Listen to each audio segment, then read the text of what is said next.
Hello, everyone, and welcome back to Lesson 49. We're moving right along here. God's voice speaks to me all through the day. Okay, what is this God's voice thing? There's an awareness in our minds where it's like we're thinking thoughts, and yet we somehow realize we're not the author of those thoughts from an ego point of view. They just kind of seem to come from somewhere. And you might say there is this functionality in our minds that takes nonverbal experience and somehow translates it so that we can comprehend with our intellectual minds. Once you start moving into trying to put words around things that are nonverbal, you're always going to miss the mark a little bit, but this is an attempt.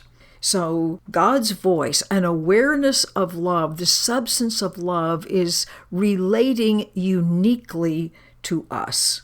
And it says you can hear this voice or this sense of guidance without interrupting your regular activities in any way. In other words, there's a way for that kind of almost like talking to us to go on all the time, like you have an earpiece in your ear. It's a very unusual earpiece in your ear. That would have been a strange example a long time ago, but now people walk around all over the place with earpieces in their ear, whether listening to something besides what's going on right in front of them. It's kind of that way. It says we're really in constant communication. Not, of course, the part of your mind that's involved with the world, which it promises us is constantly distracted, disorganized, and highly uncertain. So that's not the origin of this voice of certainty. And it says that this voice for God is very calm. It's always at rest, and it's always certain. The rest of our mind is this wild illusion. Someplace in the text it calls it this sickly hospital for pain. It's a little corner of our mind that insists on pretending like I'm a small, separate person. Then it says it's also frantic and distraught, and it has no reality. So don't listen to it. Identify where it's still. And I'll tell you, if you've ever had any experiences where your mind goes silent, or where you can find yourself sinking into that peace, it is so delicious, you never want it to stop. So we're not talking about some kind of an intellectual calmness or an intellectual peace. This is the real thing, and it's very compelling. So this is to remind you that you're not forgotten. None of us are forgotten.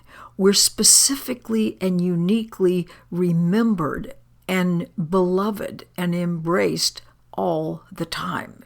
And this is just an attempt to awaken us to the idea that this, in fact, is going on all the time. I have to tell you this quick little story. When one of my kids was about 20 years old, he called me one time and said, "Mom, guess what? I heard my own voice for the first time." He was ecstatic. And then he went on to say, it doesn't even really sound quite like my voice. It doesn't even use the same vocabulary.